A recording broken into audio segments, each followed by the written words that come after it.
Welcome to the Developing Leaders Impacting Kids podcast, a podcast all about sharing ideas, tips, and strategies to help you develop as a kidmin leader. Thanks for listening to today's episode. To download today's show notes or to learn more about our certification program, training intensives, and Institutes of Children's Ministry, visit our website, cogop.org/children.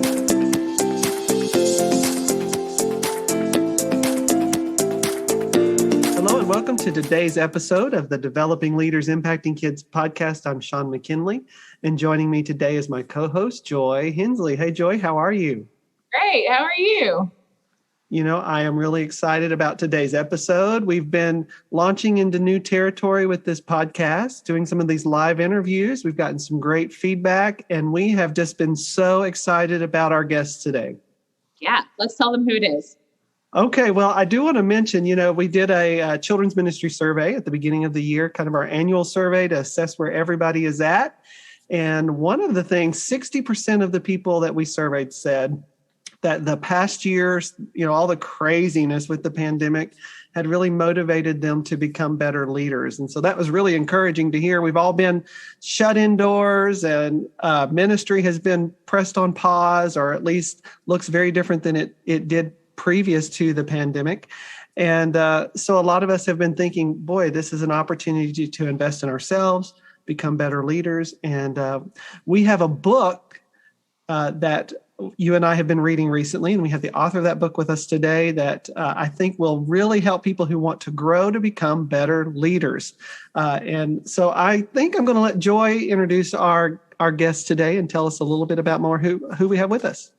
Yes, well, today we are so excited that we have Esther Moreno, and Esther has dedicated her life to reaching this next generation for Christ. She has over 15 years of children's ministry experience across various churches and denominations.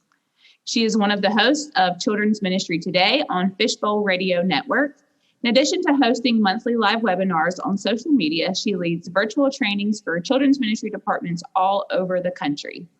Esther is a gifted speaker, teacher, and author. She holds a master's in Christian education from Ashland Theological Seminary. Esther is dedicated to training church leaders and children's ministry workers on the effective delivery of engaging children's messages, offering resources to assist children's ministry workers and parents in the spiritual development of their children, and finally, using digital media to create a network of men and women committed to reaching the next generation for Christ. Esther currently attends Life Church of Huntsville, Alabama, Roll Tide, where she resides with her husband and their two beautiful children, Grace and Gideon. So Esther, we are so pumped and excited and over the moon to have you with us here today. Yeah, I'm so excited. Yes, and we need to know a little bit more about you before we want to dig into these questions. So we want to know how you got started in children's ministry and kind of how it became your niche. Yeah. So I will say I am a PK. I'm in the PK club. And my dad is actually a retired Presbyterian minister, which was, it was such a unique, position as a PK, growing up in the church. And of course, I eventually got my call to seminary. And I remember my mom freaked out, no, pick another career. My mom, I gotta listen to the Lord. But, just going through that, and really it was that experience. I learned so much at seminary, but it was really my experience growing up in the church that really kind of led me into children's ministry, which is crazy. Because I thought I didn't even like kids. I do not have a romantic, some people have this romantic story with children's ministry, like something crazy happened and they knew for all eternity that children's ministry was their niche. No, that didn't happen to me. I thought kids were sticky, icky, gooey. Because they are. Yes. I'm like, this kid is yelling, someone gets this kid. So it was so funny, but just helping my dad out, we always end up really helping out with the kids and youth ministry. And I helped out a lot with the kids. And it was really just in those scenarios where God began to cultivate this heart out of nowhere for children, and it continued to grow and grow and grow. That by the time I got out of seminary, I knew exactly what I was doing. Okay, time to apply to be a children's pastor. So that's really how I got started. I love that story, Esther. I am a fellow PK here, so I'm in the club as well. And, my story is very similar to yours, actually. My dad was in ministry and my mom, nobody else wanted to do children's ministry. So my mom did it. And I was her helper. And so kind of growing up in that ministry, it eventually became my call too. So I love that. I love that story. You're carrying on ministry, but it looks a lot different than your father. So that's awesome. Yes, it does. Well, Esther, I failed to mention at the beginning of our podcast, you have this brand new book, which Joy and I have really enjoyed reading. It's called The Progressive Children's Ministry Leader. And you know what I love about this book? There are so many great children's ministry books out there. Okay, let me say that before I criticize. Many of the books are kind of these ethereal things. There aren't many practical, applicable things in the book. And your book, this new book, well, all your books, but this book has a lot of practicality to it. And you've made it very accessible to people that they can take and apply to their ministry. I just think it's awesome. So congratulations on the book. I'm telling you guys, this was my most triumphant project because I wrote it during a pandemic. And I want you to know that I am a mom. Okay. I'm a wife. That's enough. I can just stop right there. Right. I mean, just the chaos, of everything, moving virtual and online. Apparently I became a virtual school teacher as well. I did not sign up for that, but the teachers would not return my phone calls. So apparently I had to do it. Right. Completely crazy season, but God was just so faithful and he was just feeding me these things. So just super excited to get that book out, to get that project out. And I remember I called it The Progressive Children's Ministry Leader, and my husband was freaking out. He was like, what are we going to call it? And I said, I want it to be called The Progressive Children's Ministry Leader. He's like, you can't say progressive. Oh my gosh. You know what type of political, war we're in right now? Like, you can't say that. I'm like, you cannot change the definition of progressive. This book is for leaders, for children's ministry leaders, for children's ministry workers who are all about moving forward. They're all about fresh ideas and thinking and doing all that they can to create innovative ideas in order to move their children's ministry forward to reach the next generation for Christ effectively. And if you know the world we live in today, the truth is whatever you want it to be. So it's so important that we're going forth in children's ministry with a spirit of excellence. But if we don't have those practical tips on how to do, we all say we want to do that, right? But if we don't have those practical tips on how to do that, it gets really hard. And now I think it is so important, probably more now than ever, to really be doing that and implementing those tools to really reach tomorrow's generation. Sure. Yeah. And, as I mentioned earlier in the episode here, that a lot of people, I think, are kind of pressing reset in children's ministry. And so this is a great time to pick up that mantle of excellence and say, hey, I want to do this and I want to do it well. So I'm going to mention your chapter titles because I don't think we plan to do this at any other point, but you talk about progressive leaders are readers. Mm-hmm. Progressive leaders are vision driven. They are team oriented. Progressive leaders are organizers. Progressive leaders value people. Boy, chapter 6 really hit me. Progressive leaders are not easily offended. We'll talk about that more in a moment. And progressive leaders are spirit sensitive. We can just talk about that for like the whole time, right? Stories. Yeah. I'm 30 years in children's ministry. So you want to talk about offense? No, I'm just kidding. But the first chapter really caught me because it's something that I have said to other children's ministry leaders. You mentioned about leaders are readers, and you listed several children's ministry books that I think are so foundational and everyone in children's ministry should read and they'll benefit from.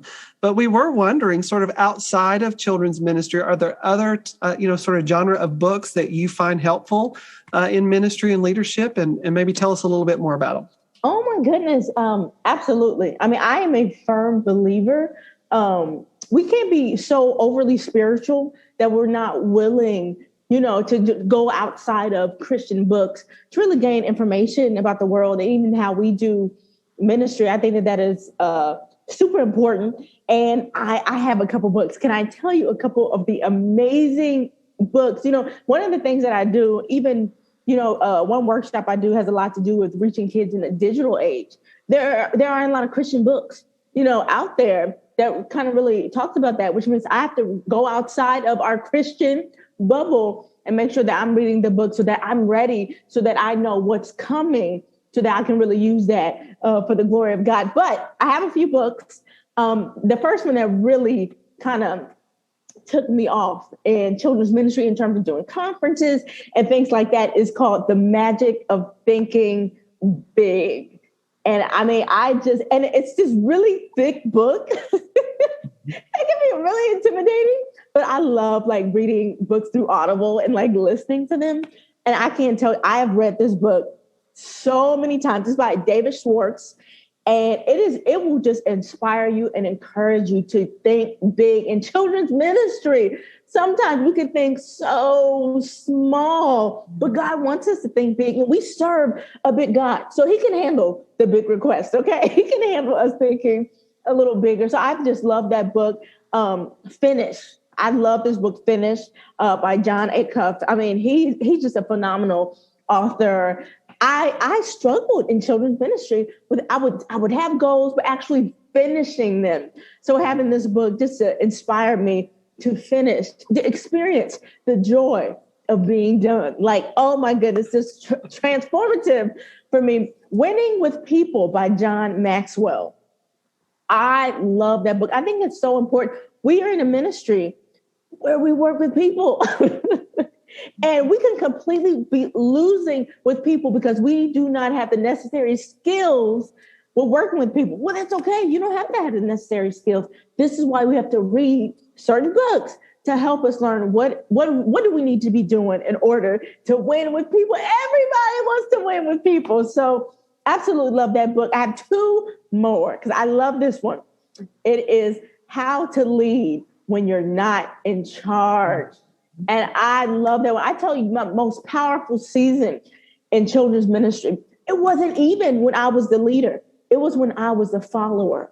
And I just learned so much. It was so fun. I have to tell you, not throwing any names. And I've worked for multiple congregations, so no one's going to know if I'm talking about them. But, I remember just serving in a ministry, and I learned how poor of a leader I was by actually serving. And I remember this one season, I was just so frustrated. I was serving as a volunteer, and I was so frustrated. Why isn't this person doing this? Why isn't this person doing that? And I remember the Lord, I had that moment where he was like, you are that man, Esther. Like, this is the type of leader. This is why I want you to serve, so that you can see this. And when I throw you back in the trenches, now you're going to be ready, because now you know how it feels on the other end. So just, I love this book because it really talked about how to lead well when you're not the person who is necessarily, with the title, but learning how to lead well and work with the leader, with the person who does have, that title. Oh my goodness. I mean, it's so many books. My favorite one, though, I'm going to tell you, is called The Aladdin Factor. And I've read this a few times. So it's by Mark Hansen and Jack Canfield. And this is all about not being afraid to ask. In children's ministry, we always have to ask for things, and we can't be afraid. And so many times I feel like we say no. For people, we say, oh, no, we can't ask this person for help. No, we can't go to senior leadership and ask for this. No, they have too much on their plate. This person has all this stuff going on at home. Even if God is leading us to ask them. And this is just all about getting over that fear and asking for what you want and believing God to do that. So, we could talk about this all day. There are so many amazing books out there on leadership that I really do attach myself to. Cool. Well, Joy is much more of an avid reader than I am, but I am a reader. So now we have some new books we've got to get on Amazon and order a little bit later. So thanks for sharing that. And, I one of the things I appreciate about the first chapter is it wasn't just about reading, but it's about applying what you read. If you just read to read, it really is pointless. And you say in the book, progressive leaders big rigorously evaluate the health of their ministries by scrutinizing every area of potential improvements. And so as we read, we have to be looking for ways to improve. You mentioned best practices. And earlier, you mentioned sometimes we don't know how to access innovative ideas or tools. And you really talk about reading is about being better tomorrow than we are today. So I love that. So you mentioned earlier you had struggled sort of how to create your goals from the things that you were reading. So how do you suggest or encourage people to create goals and then apply what they have read? Oh my goodness. You guys, application is king when you are reading a book. If you are not applying what you read, then you might as well put the book down. There's no point in reading it. But, one of the good lessons that I learned when it comes to this, so there's a book called Fervent by Priscilla Shirer. Love her. Everyone loves the Evans family. They're absolutely amazing. But, she writes this book.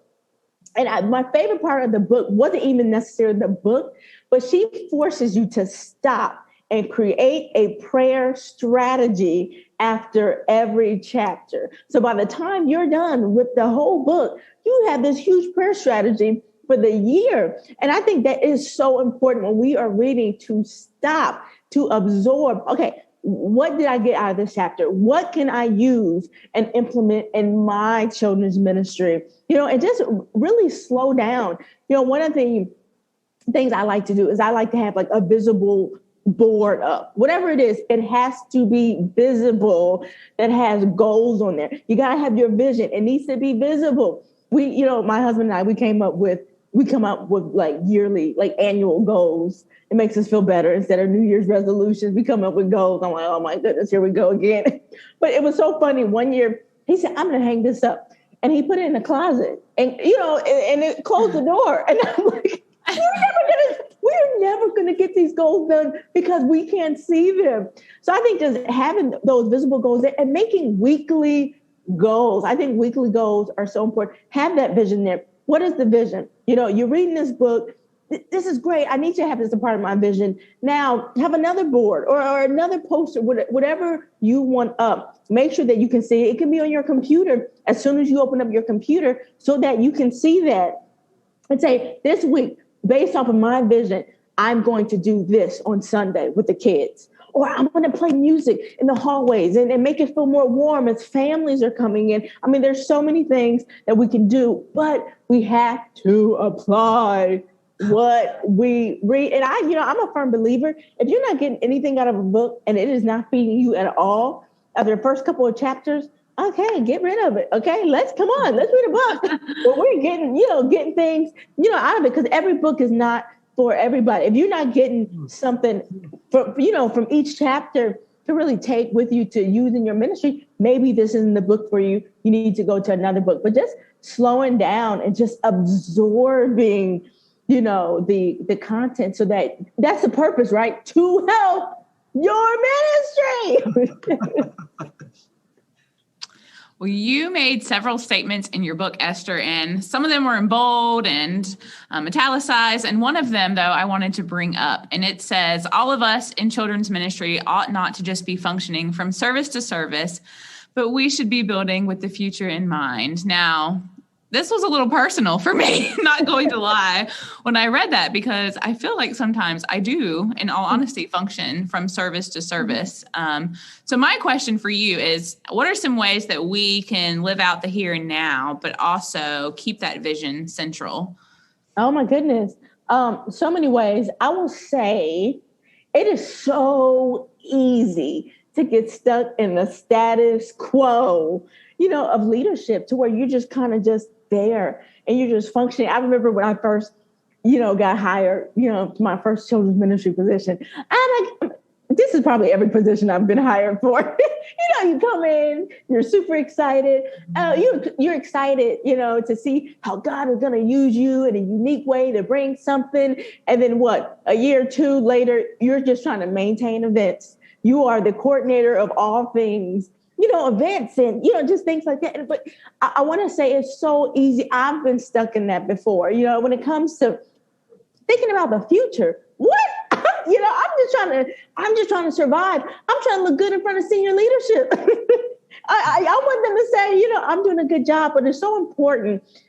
Our mission is so much bigger than the four walls of our church. And we gotta remember that the mission that God has given us. So, I think it's so important that we understand the community that we're in. We understand the demographics. We sit down with senior leadership and with our children's ministry teams and every leadership team there and really discuss what are we going for? What is God speaking to us based off of our church, based off of our context, based off of the community that we're in? What does it look like to reach families outside of these four walls? What does it look like? What do we want it to look like to reach families and who are here, and what does God want it to look like? These are things that we constantly have to be reassessing. I think in children's ministry, we always have to assess,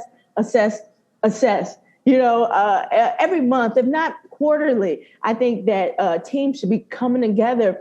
And it's not a planning meeting, but really a vision meeting and reassessing. Let's look at the vision. Let's look at the goals. What are we doing to hit boom, boom, boom? All of these markers that we put in place. So, hey, I'm not going to give all y'all the secrets because I want you to get the book. That's right. That's right. But you're hitting on vision. I was going to ask you earlier about vision boards because I know that's a big thing following you on social media. So that was really cool to hear how you use those personally and in ministry. But vision, we know, is attractive in ministry. It gets people excited. It gets them involved. It gets everybody moving in the same direction. So, when we talk to a leader like you, who certainly is becoming a leading and emerging voice in children's ministry in so many ways, sometimes we put you guys on a pedestal. So can you maybe... Bad decision. Exactly. So can you maybe tell us about a time where you struggled with vision for your ministry or communicating it well? Can you share that with us? Oh, yes. I think that we've all, like anyone who acts like they have it all together and that they have always had it all together, they're a liar. Right. I've had moments where I just wanted to hide under my desk, and I had moments where, I've been teary-eyed, and just kept feeling lost. And I know a lot of us, we talk about vision, let's have a vision. But in the beginning, when I got started in children's ministry, what in the world is vision? What is it? I'm just trying to make sure I do a good job. And Lord, we get super spiritual, right? Lord, we just want to praise you, but we don't really come up, like with a vision and just, what does that look like? So it was so funny. No, I did not have a vision, and let me tell you what happened. It breeds chaos, complete and utter chaos. When you don't have a structured vision, people will come up with it for you. And a lot of those are forceful members or forceful volunteers who want things their way. So when you don't have a vision, you end up lending to all of that. And it can, complete chaos. We've had, issues where there have been like serious fights, in front of the kids because this volunteer wants this volunteer wants this. They're fighting. And I'm in the middle, like I'm the girl in the middle, the children's ministry leader with no vision, like, this is what am I supposed to do, Lord, about this? It was just crazy. And I think, of course, it was growing pains that I've learned since then. But yeah, it breeds so much confusion. In this book, I really want to encourage people to actually sit down and just do it. And I know it sounds easy, but it's more easy to miss it and to not do it and just kind of be functioning. I've been a part of ministries where, we have a lot of planning meetings. We will have Easter extravaganza 2.0, but where was the vision in this?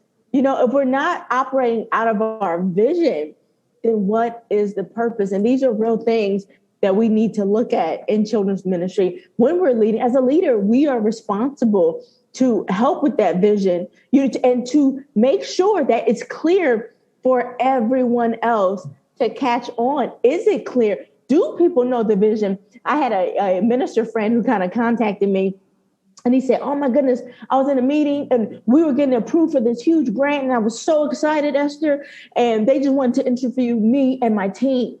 And, we got on and they asked the team, what is the vision? And he said, nobody can answer it. He said, it was the most embarrassing thing in ministry, So do our team members, do they know the vision, or they just know that, hey, I'm preschool. Hey, I help out with this.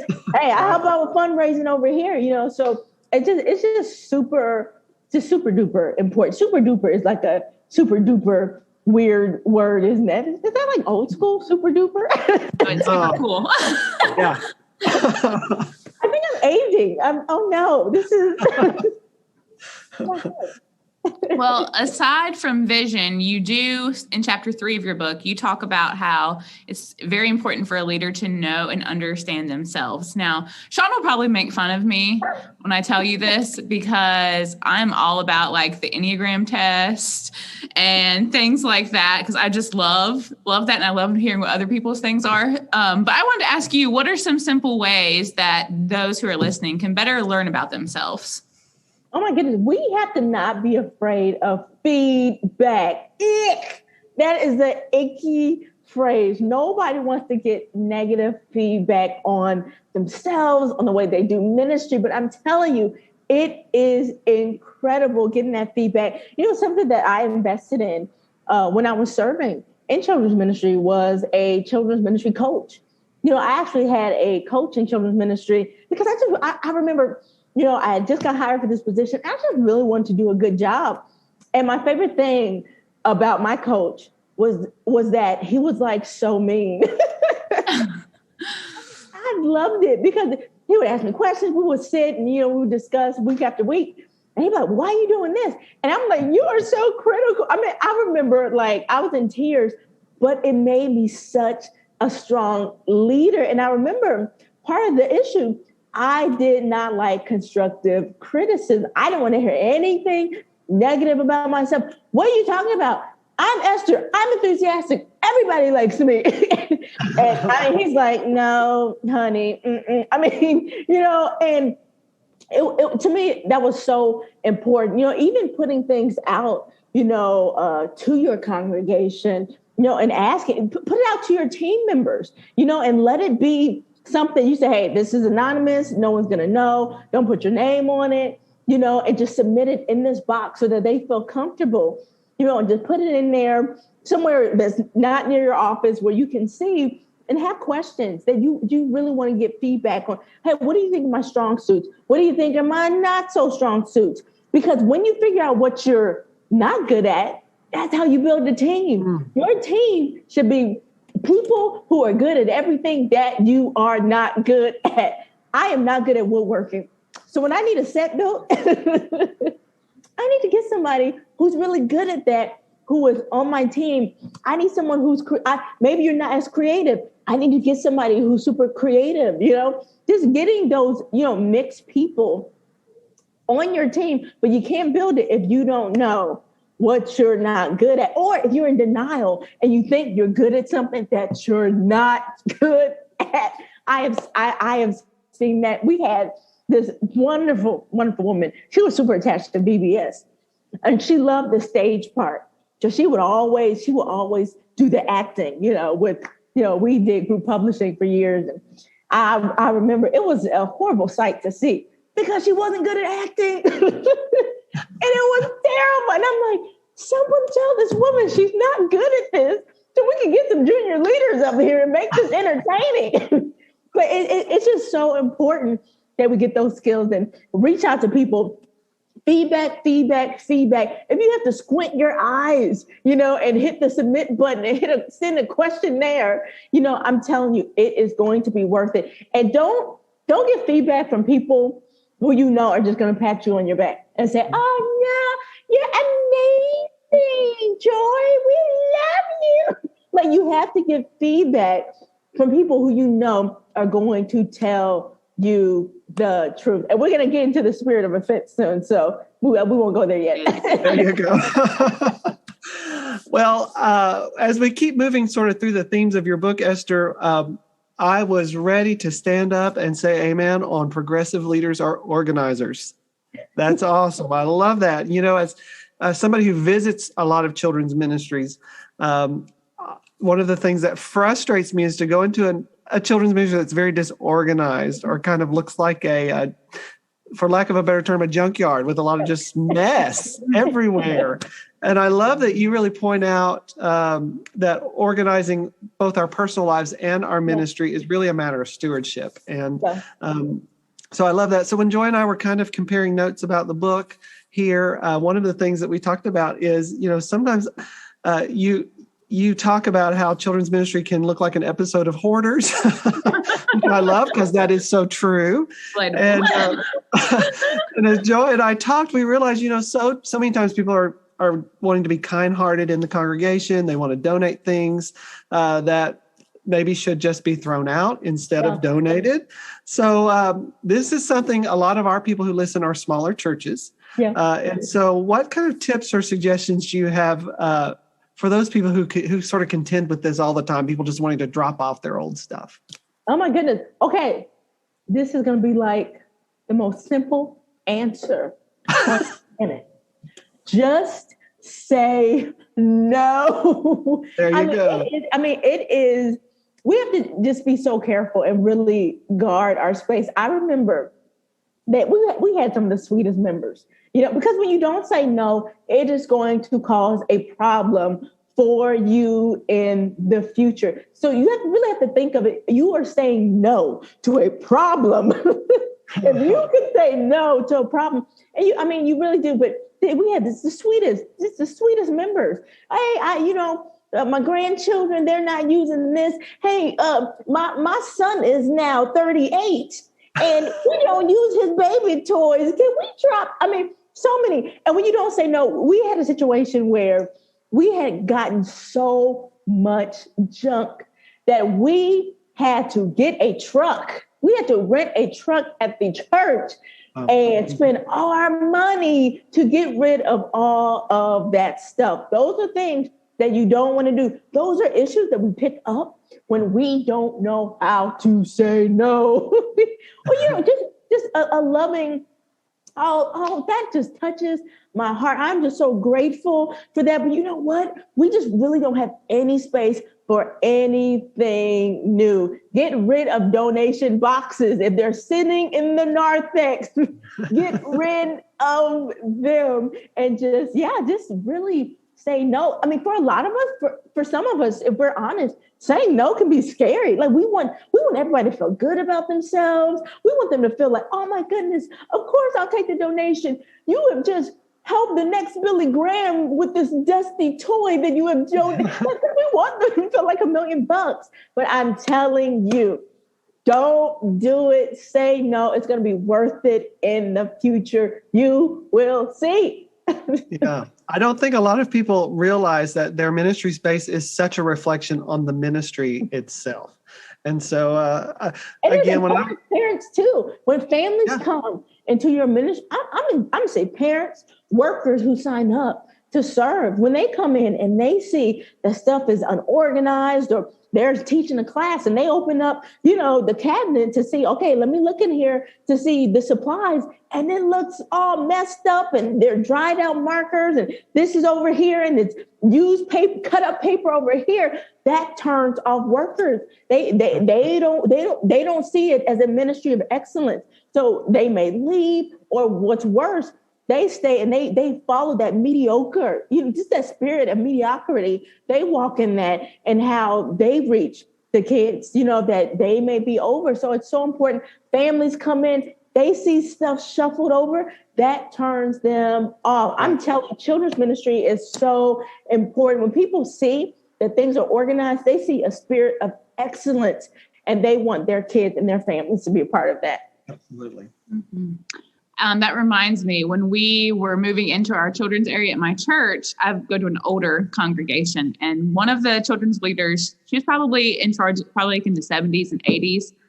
I would just find boxes of stuff with, her name was Wanda, with Wanda's name on it. And everyone was like, what are you going to do with this? And I was just like, just remove your emotions and put it in the black bag. Like we have to get rid of it. So, but yeah. COVID helped out a lot. I think COVID has really helped out those ministries where they had issues with people bringing stuffed animals. Like, I'm sorry. Now we can just blame COVID. I'm sorry. Based off of COVID guidelines, we can no longer. But that was over like 2 years ago. We're gonna be saying that 3 years from now. Like based off of COVID restrictions, it's okay. You can use it as an excuse. Absolutely. Esther, one of the things you also talk about in your book is the importance of getting close to people. But sometimes there can be a little bit of a tension there, and we don't really know how close is too close. You have friendships, you have spiritual matters that happen. So as children's ministry leaders, how can we be vulnerable and transparent, but also still kind of have that respect and privacy that we need? Yeah, I'm a firm believer that the people who serve under me they're not just volunteers. I know that now we're not supposed to say volunteers, I'm like, are they getting paid? No, okay, they're volunteers. But, I make it a point that there's so much more than a volunteer. For me, they are friends. My friend Del Hudson says this all the time, that my volunteers are my friends. I invest in them. I build relationships with them. I know about their families. I know what's going on. I'm constantly checking in on them. But you're right. Sometimes those can grow into good relationships and friendships, but we have to be careful because as leaders, I believe we still have a responsibility to cover and to protect everyone. We have, and maybe you guys have experienced that so many things, in the book before this one, Children's Ministry Wake Up Call, I talked about, some of the taboo topics in children's ministry. And one of those are indiscretions, in ministry, when something may happen or someone has fallen, and those are kind of dicey topics. Those are things that we want those people who serve under us and alongside us to know that we're not perfect. We want to be transparent in ways like that. But it's a fine line with gossiping and backbiting. When we get too close to where we feel comfortable to share things that we know in our spirits that we should not be sharing. The Holy Spirit will let us know, but we make it spiritual, don't we? I just really want you to pray for brother so-and-so because he has been going through a lot. And, it's really because I just want you to pray. This is why I'm gossiping and backbiting, about this.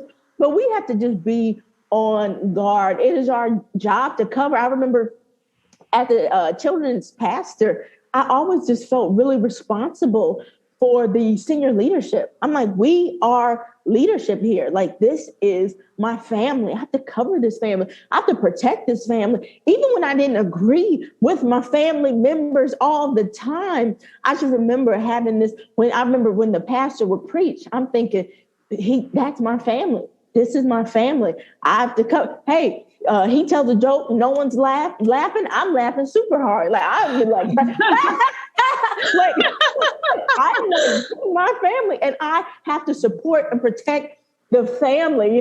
So you are so right with that. We have to make sure that there's a fine line and pray and ask God to help us. Especially if we know we got a problem with our mouth. Most people have issues with their mouth and know they have issues with their mouth. And God knows we have issues. So just be honest and transparent.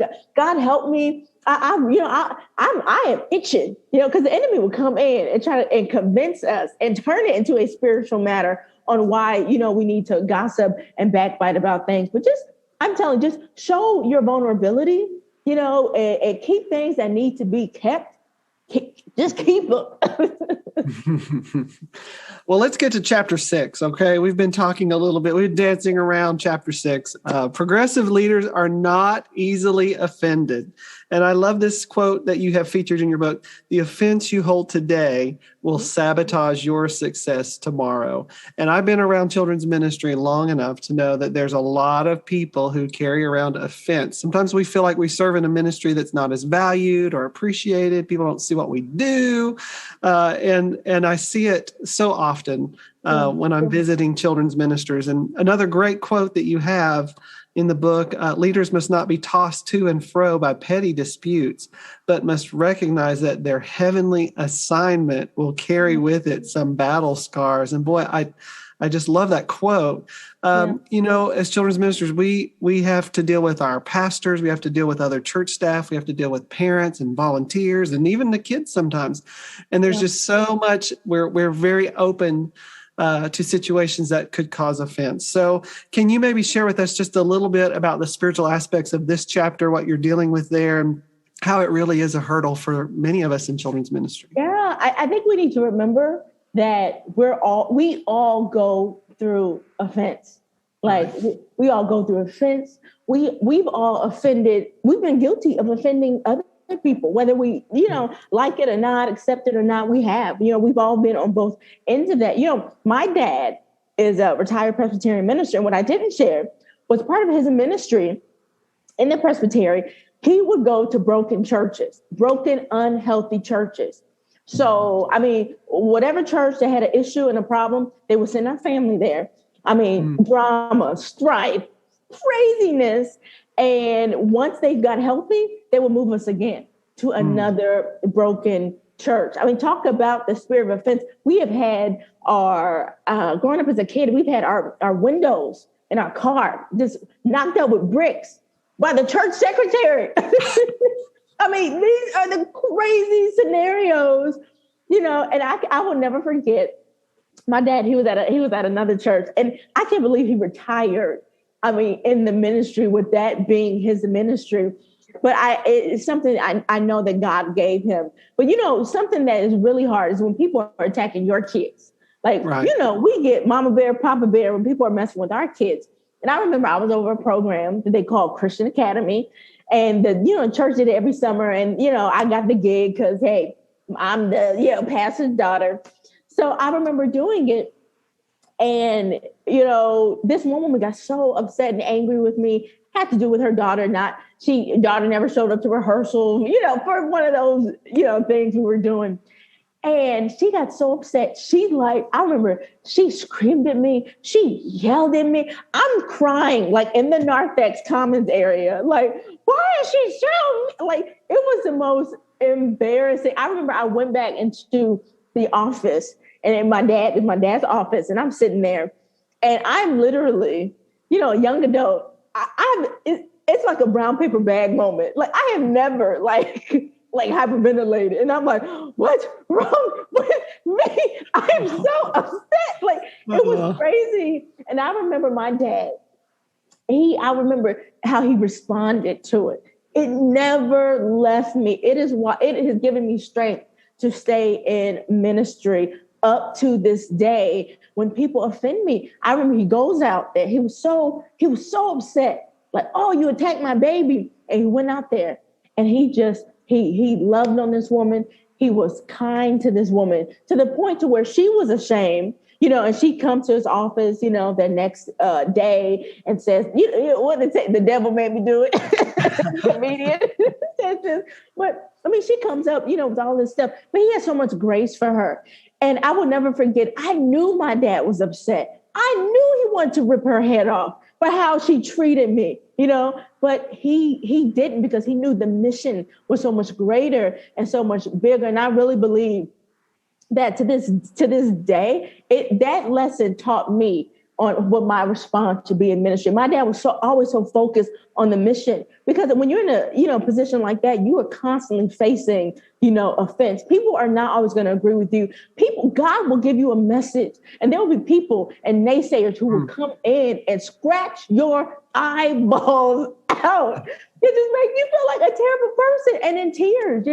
So we have one of the chapters I wrote in the book was just about being spirit led. This is why we have to constantly be spirit led. We have to constantly be investing in our personal relationship with God and not replace ministry. Like ministry and personal relationship with God, that's kind of, we have to be careful that we don't say, oh, well, I do ministry, so that's enough. That's my service to God. I do ministry, and we're not spending time with God, because it's in that quiet time, it's in God's presence that he gives us strength to deal with that offense, that he gives us wisdom on how to respond in those ways when we're hurt. And that kind of leads us to, forgive the jerks, the Christian jerks out there.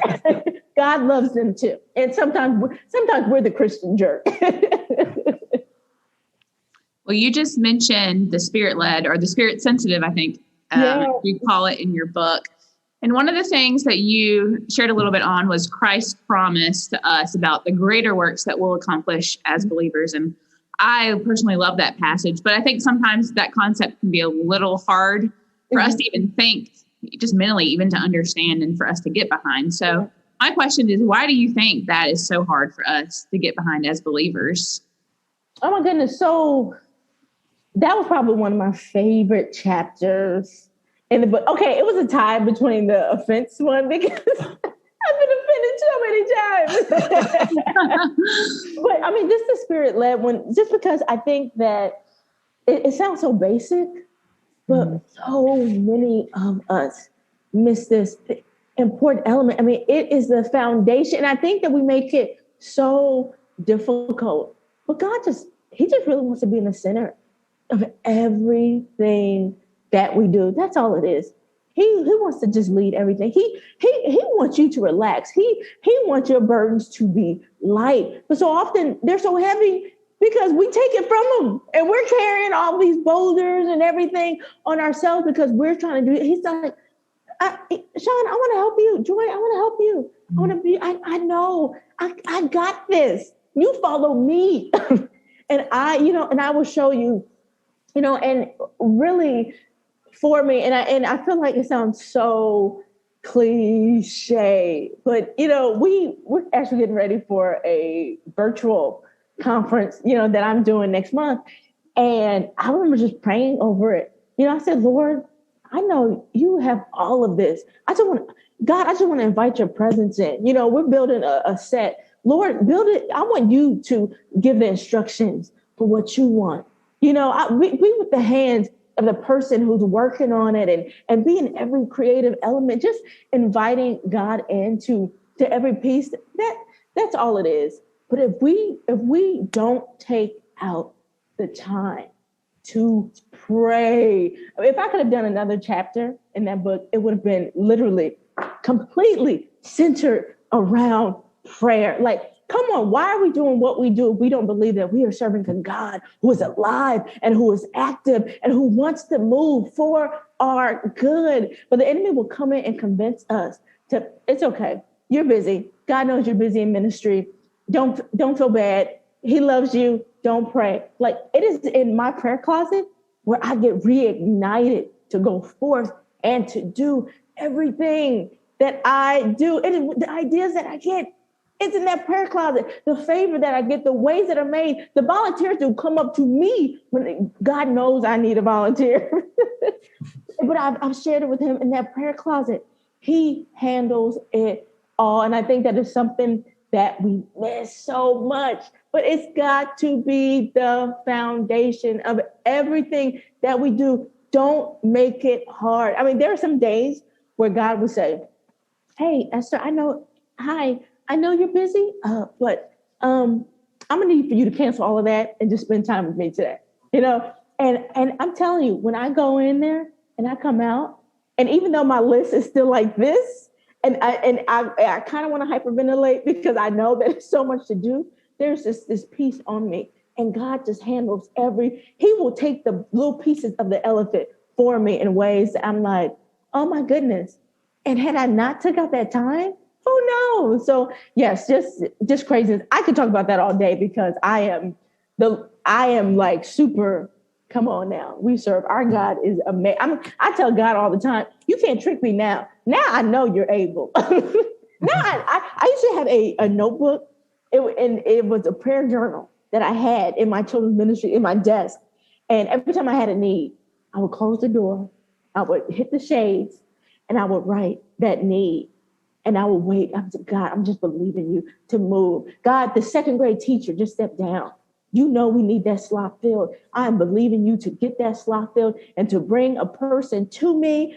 I'm telling you, he is real. If you have not heard, our God is real, and he will do it when we take out that time. He will lead us in ways, sometimes to do some crazy stuff where you're like, God, that doesn't make any sense.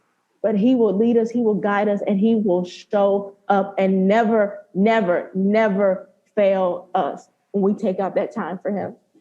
Yeah. And you're just talking a lot about prayer. And we know those spiritual disciplines are very pivotal for us to be spirit sensitive. But do you have any creative ways maybe outside of the spiritual disciplines, or just maybe some random thoughts as to a way that we can learn to be spirit sensitive? Oh, okay. So I love my book because a lot of the chapters I think are intertwined. You can weave some of them in together. I love that. And I think one way we have to be careful, and we talked a little bit about the spirit of offense. One way is when you're getting the itch and you've been offended, and you need to be spirit led, be quiet. Don't respond. I'm a huge proponent. If you are feeling anything that just feels icky and not right, sleep on it. Just sleep on it. I don't care if you don't feel like praying. Go pray about it. But this is one of my secrets that I do. I pray God's blessings over people who annoy me the most. I'm like, Lord, bless this person. Open up the heavens. And let me tell you something. God just unlocks something with it. There's this release of just forgiveness. I mean, it is something that happens in the atmosphere when I begin to pray blessings over those who have hurt me. I mean, it has unlocked miracles, signs, and wonders, and not in my life and in theirs, when I do that. So that is something that I really make it a practice. I've had to grow over time. I think it's okay to be honest with God and say, Lord, I'm praying for this person who I don't even like. But he gets it. He knows it. He knows our hearts, but that's definitely something that I practice doing and being spirit led, and make sure I am big on having spiritual advisors and mentors. Mm-hmm. Don't do this thing all by yourself. There was one time I remember I was just really hurt, and just in the season, so many things were going on. There was racial unrest. I'm sure you guys have noticed I'm a Black woman. Really? Craziness. And I remember, I would see so many different posts and so many crazy things. And I remember I wanted to post something because I was mad. Somebody had me I was revved up. And I remember before I did, I called my mentor, one of my mentors, who I know has no problem telling me about myself and to get in my place. And I said, hey, I just want to call you to tell you I'm about to post this. What do you think? And they're like, no, and more, no.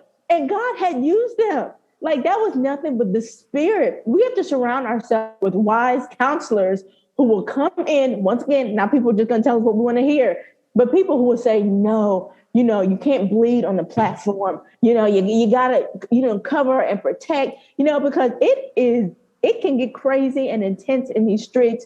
So get good friends and leaders who you have seen walk in the spirit of wisdom. Make that, I'm telling you, the 5 closest people to you, I'm telling you, make sure that they are spiritually strong and wise so that when you are weak, you can go to them because they help out a lot. Trust me, I know.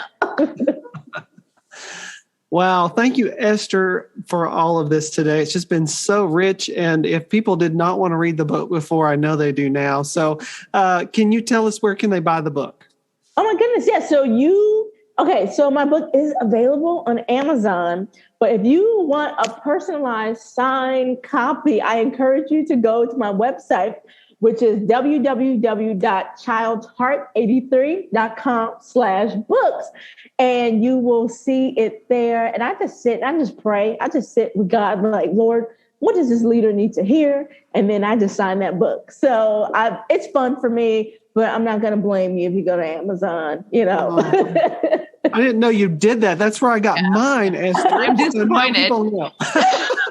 That's right. We'll have to bring ours to ICM so we can find ours there. Right. So we will have the link to the book on the show notes for this podcast, as well as some of the things that we've highlighted on today's episode. The book is called The Progressive Children's Ministry Leader. And I want to point out to you, it has a feature I don't know that I've seen in any other book. And if you know it exists, Esther, don't tell me because I think it's so cool. But you have tech hacks for every chapter, sort of how to integrate what we're learning in this technologically driven culture that we're in. And I love that. I haven't seen it in any books. I haven't seen it. Yeah. And I believe that we are living in the digital age. We are ministering to digital natives. So the future is digital. So we have to learn. That doesn't mean I'm not in the face-to-face communication. I love people. I love being face-to-face, but we have to be cognizant, and we have to learn to gain the skills on how to learn how to do all of these things digitally as well. So I think that that's so important. And maybe this was a lazy feature that I also put in, kind of like review points. Right. Now, I put in key points that if I really wanted you to walk away with something in this chapter, these are kind of like the key points. And I put discussion questions in there for you to go over with your team, or maybe just you kind of read over them and say, hey, this is an issue that I have. Why do I have this issue? And really try to think, and navigate through the chapters a little easier. So, yes. Sure. Go ahead. I want it to be a one and done project. That's right. So, I was highlighting. Joy laughs at me because I highlight. I was highlighting through your book, and then I got to the end of chapter 1. I'm like, oh, she kind of already highlighted it for me in these key insights. So, but yeah, it's laid out wonderfully. You could do it. It's a great book to read individually, but I really encourage those who are listening, get it for your team. You can go through a chapter at a time together. It would be great for maybe some of your staff meetings when you connect with your volunteers. A great resource. So again, go to childsheart83.com to get your signed copy with a special message from Esther. And we are, Joy mentioned just a few moments ago, we're so thrilled Esther is down to be one of our speakers at this year's Institute. I'm so excited. I know. Yes. I can't wait. So you will want to make plans to join us in November in Asheville, North Carolina. So on behalf of Joy and I, Esther, thanks again for joining us today. Oh my goodness, you guys are so amazing. Do people know how fun you are? Like, do they know how fun you are? You can tell them. Yeah, go ahead, please. No, this is so much fun, you guys. Thank you so much for having me and just for trusting me. Oh my goodness, I love what I do. And I thank you for what you guys do and the amazing gift that you guys are to the world of children's ministry and beyond. Just super excited. We are all in this together, right? Absolutely. And if you don't know Esther Moreno, you know her now. I don't know how you didn't know her, but you know her now. And we're just looking forward to watching all the great things that God does in and through you, Esther. So thanks again for joining us. You can access the show notes for today's podcast at our Developing Leaders Impacting Kids website. Thanks so much for joining us today, and we look forward to connecting with you next month.